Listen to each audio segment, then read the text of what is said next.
Continuando con nuestra conversación respecto del marco teórico y qué es una teoría, les decía que una teoría es un conjunto de axiomas que están íntimamente relacionados entre sí y que me sirven para definir un pedacito de realidad.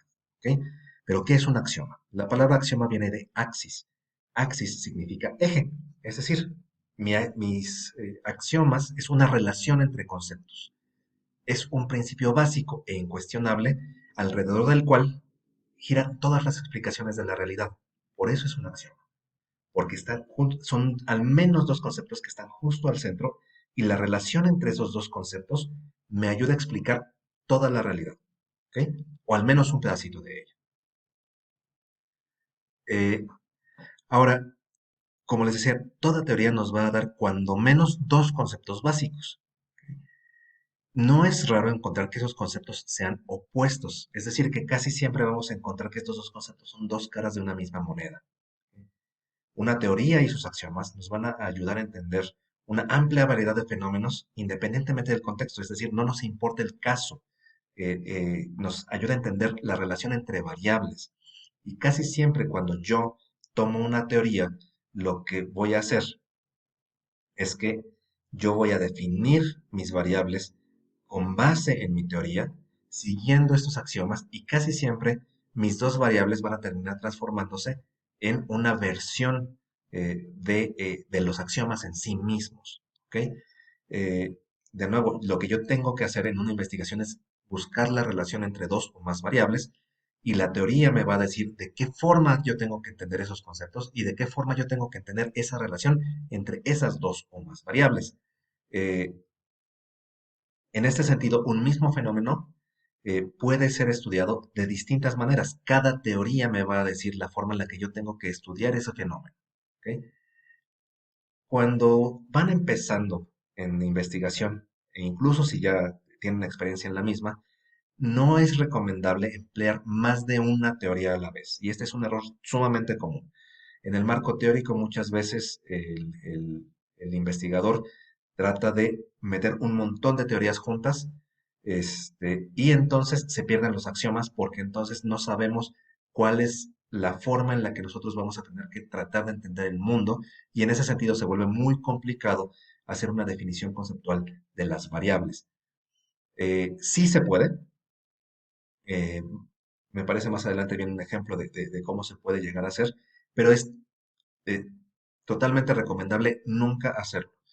Lo más recomendable es escoger una teoría y ya que hemos escogido una teoría, entonces ahora sí hacer mis definiciones conceptuales y que éstas tengan una relación íntima con mis axiomas. Y yo sé que de pronto suena muy abstracto, así que vamos a ver un par de ejemplos, ¿no? De cómo el mismo fenómeno se puede entender de formas distintas dependiendo de qué teoría estemos utilizando.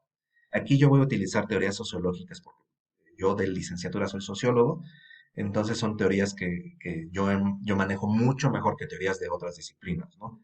Eh, Pensemos en el ejemplo cotidiano que les decía desde las primeras clases que vamos a estar utilizando cotidianamente, que tienen que ver con la escolaridad y con la felicidad. ¿Ok? En este caso vamos a tratar de definir el por qué las personas van a la escuela. ¿Ok? Primer ejemplo, mi primera teoría se llama estructuralismo y este viene de un autor que se llama Emil Durkheim y sus axiomas se llaman hecho social y anomia. ¿Qué es un hecho social para Durkheim? Un hecho social es toda forma de ser establecida o no susceptible de ejercer en el individuo una coacción exterior o también el que es general la extensión de la sociedad, teniendo al mismo tiempo una existencia propia independiente de sus manifestaciones individuales. Suena a palabrería, pero en realidad lo podemos resumir en eh, que un hecho social es una norma, una regla, una regla social. ¿Ok? Si vemos toda la definición, vamos a ver que eso es. Es una manera de hacer las cosas. Esta manera de hacer las cosas está establecida o no, es decir, a veces la tenemos por escrito o a veces nada más todos la sabemos aunque nadie la haya puesto por escrito. ¿Ok? Esta regla tiene la capacidad de ejercer en los individuos una presión externa. Cuando no cumplimos la regla, los demás nos presionan para que cumplamos la regla. ¿Ok? También es algo que es general en la extensión de una sociedad. La mayor parte de las personas en esa sociedad cumplen la regla y al mismo tiempo tienen una existencia propia que es independiente de sus manifestaciones individuales. ¿Qué significa? El hecho de que una persona o que un par de cientos de personas no cumplan con esa regla, no significa que la regla deje de existir. Un hecho social entonces es básicamente una regla. Si se dan cuenta, cumple con todas las características. Ujú. La anomia es lo opuesto, es el no cumplimiento de la norma. De hecho, anomia significa eso, anomos, no norma. Las personas que no cumplen la regla, entonces son personas que son consideradas como anómicas. Esta es mi teoría. Mi teoría entonces tiene dos conceptos fundamentales, sus axiomas, es la relación entre la regla y el incumplimiento de la regla. ¿Ok? Si se dan cuenta, todo lo que habíamos visto hasta el momento acá toma una forma un poquito más concreta. Ahora, desde esa teoría, la gente va a la escuela porque es la regla. Quienes no van a la escuela son castigados de algún modo. ¿Sí? ¿Por qué? Porque son sujetos anónimos. Eh, Cualquier causa que estudie será entendida, perdón, cualquier causa que se estudie va, para que las personas vayan a la escuela, va a ser entendida como un tipo de incentivo por seguir la regla, o como un castigo o un medio por el cual vamos a castigar a las personas al incumplir la norma. De nuevo, si ir a la escuela es la regla, es el hecho social, y yo quiero entender por qué las personas van o no van a la escuela, cualquiera de estas causas por las que las personas vayan o no vayan, van a tener que ser entendidos como un incentivo por el cumplimiento de la regla o un castigo por no cumplirla. ¿Ok? Y en ese sentido, por la forma en la que está definido el concepto de hecho social, que dice que también es algo general a la sociedad, independiente de sus manifestaciones individuales, el tipo de técnica más adecuada en este sentido serían técnicas cuantitativas. La estadística me permite saber si algo es general a la sociedad. ¿Ok? De nuevo, la teoría siempre me va a dar pie a tener las definiciones o la forma en la que yo voy a entender los conceptos y la relación entre esos conceptos, así como muchas veces la técnica o las técnicas más adecuadas para hacer la investigación. Vamos a ver exactamente el mismo caso de por qué las personas van o no van a la escuela, pero ahora lo vamos a ver desde otra teoría que se llama la sociología comprensiva de Max Weber. Los axiomas en este caso es la diferencia entre tres conceptos. Uno, la acción reactiva. Dos, la acción. Y tres, la acción social. Pero ahora, ¿cuáles son las definiciones de esos conceptos, de esos axiomas? Dice Weber que por acción debe entenderse una conducta humana, bien consiste en un hacer externo o interno, ya en omitir o permitir, siempre que el sujeto o los sujetos de la acción enlacen a ella un sentido subjetivo. Mientras que la acción social, por tanto, es una acción en donde el sentido aumentado por su sujeto o sujetos está referido a la conducta de otros, orientándose por estas en su sentido o desarrollo. Los límites entre una acción con sentido y un modo de conducta simplemente reactivo, como aquí le denominaremos, no unido a un sentido subjetivamente aumentado, son enteramente elásticos. De nuevo, parece una palabrería sin fin, pero aquí cada palabra tiene su razón de ser. Dice Weber, una acción debe entenderse como una conducta humana, algo que las personas hacen. Esto puede ser algo que hacemos hacia el exterior, algo que incluso pensamos dentro de nuestro interior, algo que omitimos, algo que permitimos, y la única condición para que esta acción sea considerada una acción es que la persona o personas que le están haciendo unan a esa acción o a esa actividad un sentido subjetivo, y por sentido tenemos que entender un propósito, una finalidad. Este sentido es subjetivo, es decir, es absolutamente personal. ¿Ok? De nuevo, entonces una acción es algo que hacemos o que dejamos de hacer siempre y cuando al hacerlo, ya sea uno solito o en grupo, le demos a esa actividad un propósito o un fin que es absolutamente personal. Pero lo que distingue a la acción de la acción social es que ese sentido, ese propósito eh, de la persona al hacer o dejar de hacer una cosa, va a estar referido a la conducta de otro u otros y se va a orientar por esta en su desarrollo. ¿Qué significa esto? La diferencia entre acción y acción social es que una acción tiene sentido y este sentido es subjetivo y es personal. Pero si yo este sentido subjetivo y personal lo estoy orientando a la conducta de otros, es decir, para que los demás me acepten o a lo mejor, ejemplo muy sencillo, peinarse y decir, ok, me estoy peinando porque me quiero ver más guapo, Es una acción porque es una actividad que sí tiene un sentido, porque tiene un propósito para mí.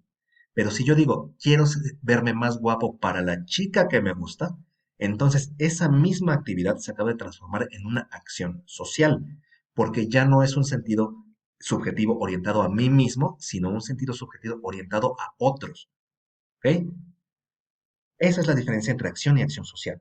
Ahora, cuando yo no tengo un sentido en mi acción, en mi actividad, entonces es una conducta simplemente reactiva.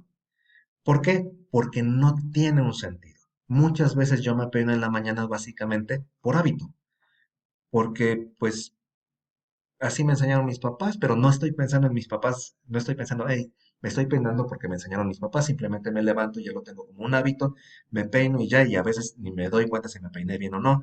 No tiene ningún sentido porque no es por decir, quiero verme más guapo, o quiero encajar en la sociedad, o quiero gustarle a una chica, simplemente lo estoy haciendo por hacerlo, ¿ok? Esa es la diferencia entre una acción, una acción social y una conducta reactiva.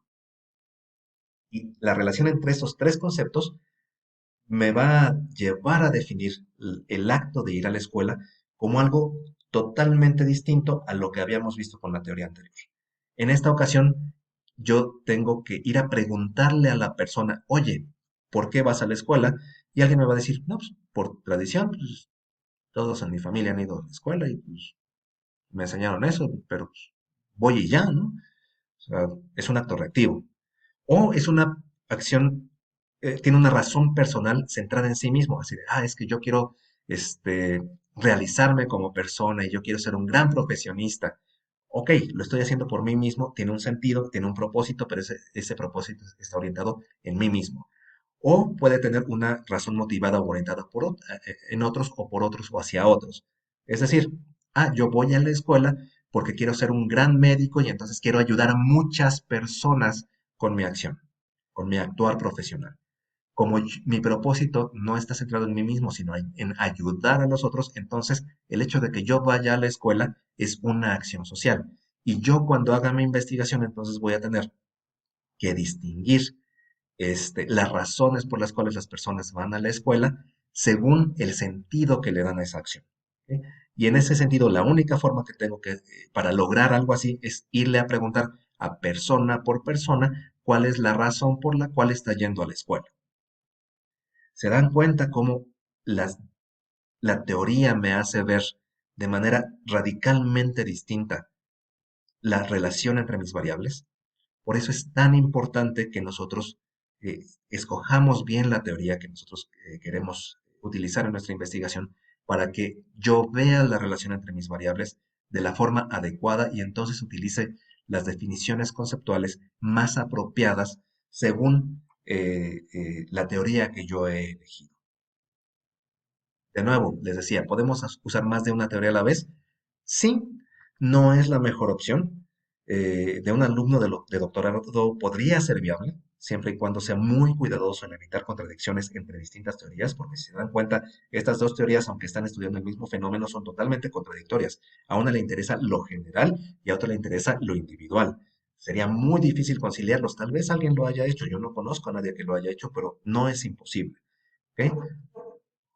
Y lo que tendríamos que hacer para utilizar dos teorías es utilizar un concepto que sirva de axioma entre uno y otro. Es decir, tendríamos que generar un concepto que me sirva para vincular dos teorías que la mayor parte de las personas van a ver como radicalmente opuestas. Esto sí es posible, pero es bastante complicado de hacer. No es que no se pueda lograr, pero necesitamos un manejo muy detallado de aquellas teorías que nosotros queramos vincular y un concepto que efectivamente me permita vincularlas de una manera que sea armónica, que no me lleve a contradicciones.